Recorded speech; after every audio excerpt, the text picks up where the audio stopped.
Pera aí, velho, deixa eu entender uma parada. Inclusive, ó, tá chegando aqui nesse vídeo de mercado, velho. Deixa o like, ajuda a gente nessa porque é importante, tá?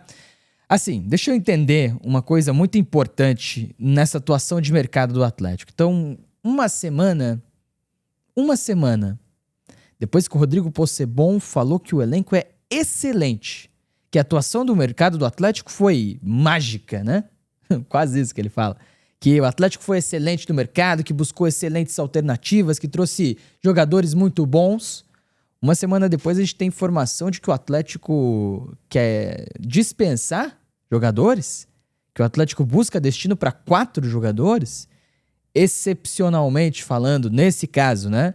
Dudu e Palácios, 2 laterais direitos, cara. Os 2 laterais direitos o Atlético busca destino. Além do Raul, um cara que veio da Série A, um cara que chega com a pompa de talvez uma das melhores contratações do Atlético na janela. O Raul tá buscando destino. E o Leozinho. E aí, beleza, o Leozinho era esperado. O Leozinho já era algo que dava pra gente cravar, né? Que não ia dar tão certo, lógico, em situações de jogo, em possibilidades ao longo das partidas, mas de fato não é um jogador que conseguiu render. E paciência, né? Isso já era esperado. Agora, Raul, Dudu e Palácios, né? E aí se a gente pensa caso a caso. O Raul é um cara que teve problemas físicos na última temporada, mas jogou metade dos jogos que teve como titular. Teve mais minutos como titular do que como um reserva, saindo do banco de reservas, né, ao longo dos jogos. O Raul, ele precisava jogar.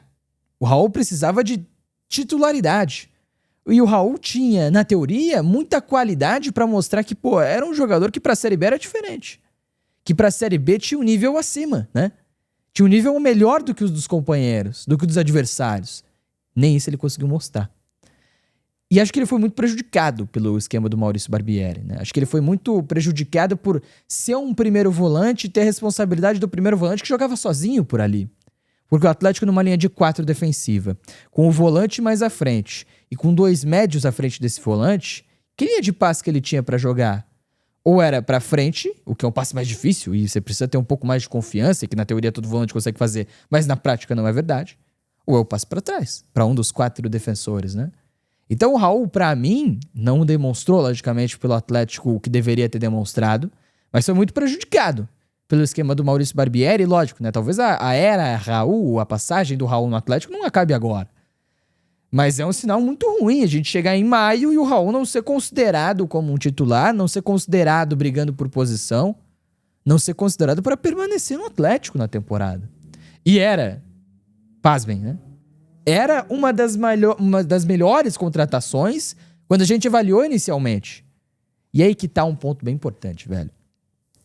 O Rodrigo Possebon avaliou o mercado, fala que o Atlético foi excelente e tal, e a gente também avaliou que o mercado foi bom.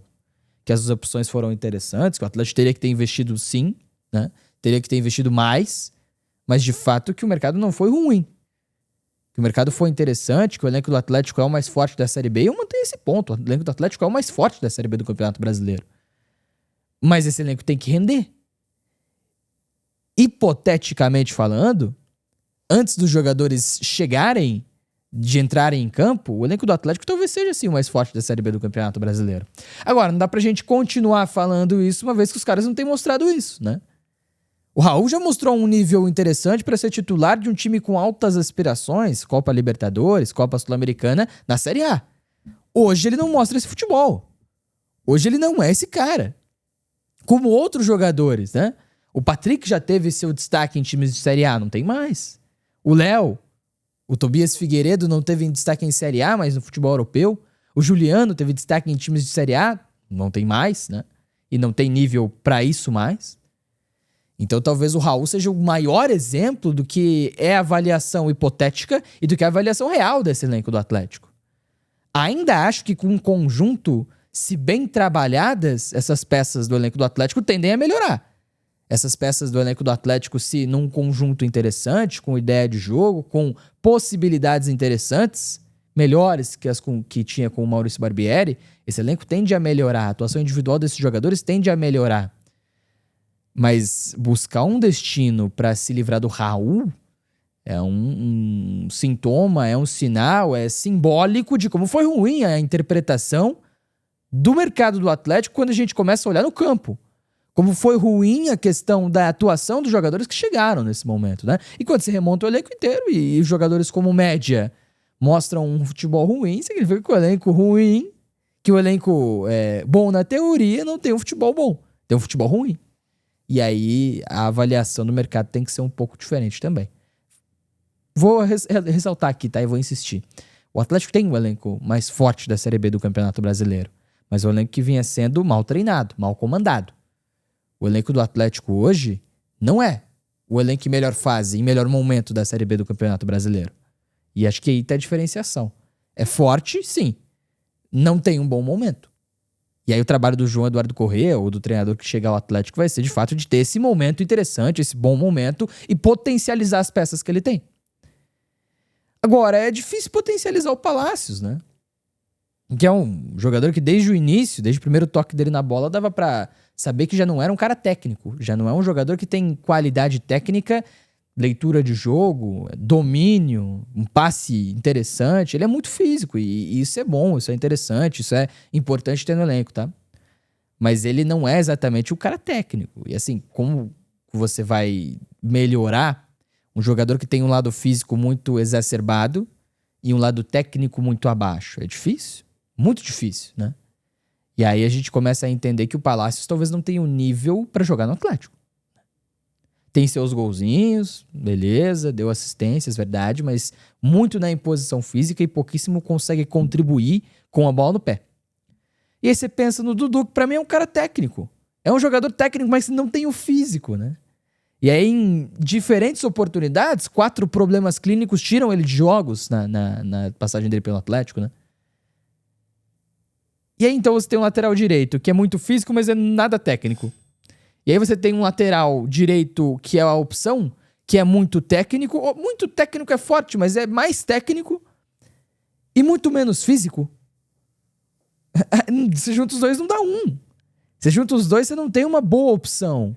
Então é uma situação muito complicada da gente entender de fato como que o Atlético pode fazer para resolver esses problemas. E aí é o sinal. O Raul, os 2 laterais direitos, é muito complicado a gente entender como esses caras vão de fato conseguiriam render pelo Atlético, e aí a avaliação nesse momento de que não rendem, de que não conseguem render.